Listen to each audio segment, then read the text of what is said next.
Good afternoon mga kakumpuni. Meron tayong tanggap Oppo X3 tsaka Oppo ano yan, ma'am? A96. Ito. Saan po kayo galing, ma'am? Fairview po. Ayan, Fairview. Nakita niyo po kami sa Facebook po ba o sa TikTok? Sa TikTok. Ayun, sa TikTok. Ito. Ito po kasi napalitan na ng LCD. Ang problema, nawawala-wala yung display po. Ayan. Ito naman po, ayun na. Iba na yung kulay ng LCD niya tsaka may guhit-guhit na. Gagawin na natin to ngayon. Let's go. Pre, may alam ka bang pagawa ng cellphone? Oo, pre, sa Shiloh Marian's Repair Shop sa gagalangin dun. Magaling dun. May mga... Ito ma'am, iwasan nyo ito na overcharge saka nababagsak ha. Alam nyo, sakit ng poko yung deadbot po. Bigla na lang mamamatay po, tapos wala ng power, walang vibrate. O kaya maglologo. Tsaka overcharge po.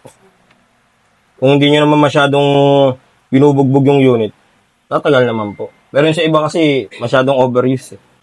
Kaya nasisira po. Pabang ipagawa, cellphone mo na luma o kaya sira.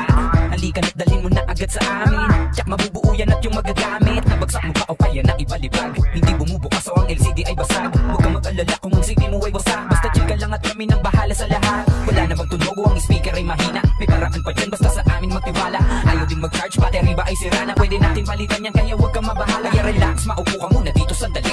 May libre pang merienda at mainit na kape. Huwag ka nang mag-alala kasi andito na kami. Siguradong kalidad ang aming pagkakupuni. Dito sa Shiloh Marian's Repair Shop, kalidad ang aming pagkakagawa. Ayun po, ibibigay na natin kila ma'am at sir. Yan.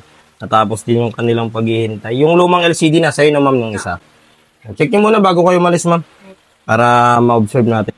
Ayun po, nagawa natin yung dalawang unit nila ma'am at sir galing silang Fairview. Dinayo tayo rito. Kaya sa mga customer ko dyan na malalayo, pwede rin po kayo mag-walk-in dito sa akin. O kaya kung nalalayuan kayo, pwede nyo pong ipa-LBC o kaya ilalamove. Huwag po kayong mahiya, i-message nyo po ako sa Ian Andrew de la Cruz, yung may blue check po. Yun lang po, maraming salamat po mga kakumpuni. God bless.